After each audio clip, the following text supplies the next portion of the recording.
రే మామ రాత్రి ఒక అమ్మాయి నెంబర్ అడిగింది. వీళ్ళు మారరా, గురించి టైం అంతా వేస్ట్ అయిపోతుంది. అడిగింది నీ ఫోన్ నెంబర్, నీ బైక్ నెంబరు. ఆ ఇదిలో ఎవరన్నా గెలిగినా ఉండాలి. ఏమైందన్నా? బండి దిగాలి అర్జెంట్గా తోడగలాలి. అన్నా ఇప్పుడు ఛార్జ్ చేయొచ్చా? మరి మెకానిక్ ఛార్జ్ చేసుకున్నా.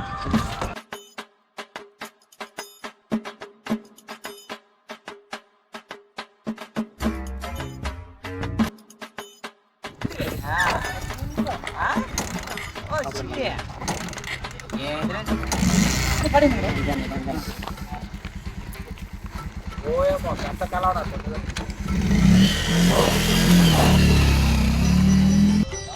ఎందుకురా ప్రజలకి ఏమైనా చేయకపోతే లైట్ ఎత్తరాదమ్మా. చెప్పమా అవసరం తీసుకోవచ్చా? ఉండు మా ఒక నిమిషం మళ్ళా చేయి పెట్టాడు. అన్న ఇక్కడ బండి ఉంది, ఏమైనా చూశారనా? వీడేనండి వాళ్ళు బండి పంపించింది.